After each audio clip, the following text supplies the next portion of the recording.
இன்றே டவுன்லோட் செய்து உங்கள் ஃபேவரட் ஷோக்களை என்ஜாய் பண்ணுங்க. கையில கிடைச்ச உன்னை கொன்னே போட்டுற வேண்டாம். பா, என்ன பேபி இவ்ளோ வயலண்டா பேசுற? நீ இப்படிலாம் பேச மாட்டியே. ஓ, அந்த செழியன் போட்டோஸ காமிச்சிட்டானா?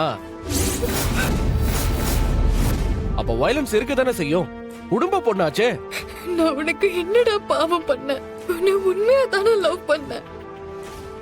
எதுக்குடா என்ன இப்படி ஏமாத்தின பாவி? லவ் பண்ண பொண்ண இப்படி எல்லாம் போட்டோஸ் ரெடி பண்ணி அசிங்கப்படுத்த உனக்கு எப்படிடா மனசு வருது ராஸ்கல்? ஏய், ரொம்ப அலக்காத. என்ன என்னமோ நீ ஒரு தப்பு பண்ணாத மாதிரி பேசாத.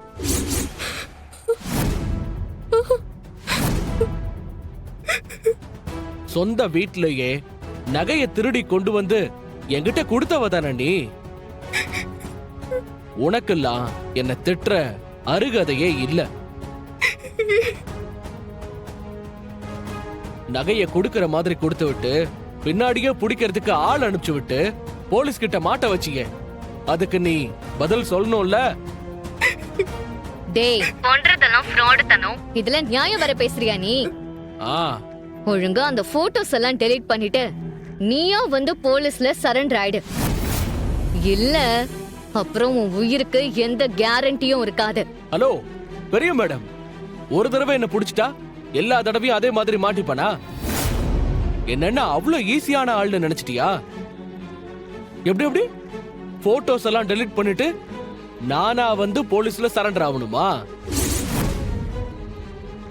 இந்நேரம் 1 கோடி ரூபாய் என் கையில இருந்திருக்கும். அதை கெடுத்ததும் இல்லாம என்ன சரண்டர் வேற ஆக சொல்றியா? இப்ப நான் ஒன்னு சொல்றேன் கேட்டுக்கோ. எனக்கு இன்னைக்குள்ள 10 லட்சம் ரூபாய் பணம் வேணும். அதையும் நான் சொல்ற இடத்துக்கு தீபு மட்டும் தனியா கொண்டு வந்து தரணும். அப்படி பண்ணா போட்டோஸ டெலீட் பண்ணிட்டு நான் பாட்டுக்கு துபாய்க்கு கிளம்பி போயிட்டே இருப்பேன். இல்ல நாளைக்கே இந்த போட்டோஸ்லாம் எல்லாருக்கும் போயிடும்.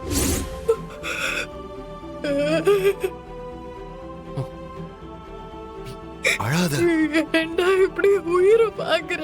தெரியாம உன்னை லவ் பண்ணி தொலைச்சிட்டேன். நாங்க எதுக்குடா உனக்கு பணம் தரணும்? டேய், என்னடா வாங்குனது பத்தலையா? ஒழுங்கா போட்டோஸ டெலீட் பண்ற.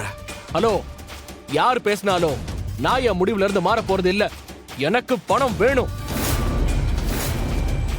அத தீபு எடுத்துட்டு வந்து தரணும். அப்படி தந்தா போட்டோஸ் எல்லாத்தையும் டெலீட் பண்ணிட்டு கிளம்பிடுறேன். அப்படி இல்லாம ஏதாவது பிரச்சனை பண்ணணும்னு நினைச்சீங்க, இப்ப வெறும் போட்டோஸ் தான். ஏஐல வீடியோஸ ரகரகமா ரெடி பண்ணி வச்சிருக்கேன்.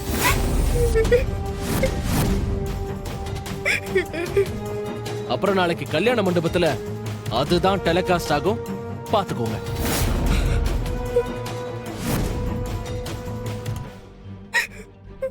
அப்புறம் திரும்ப என்ன பிடிக்கலாம்லாம் நினைக்காதீங்க. அது உங்களால முடியாது.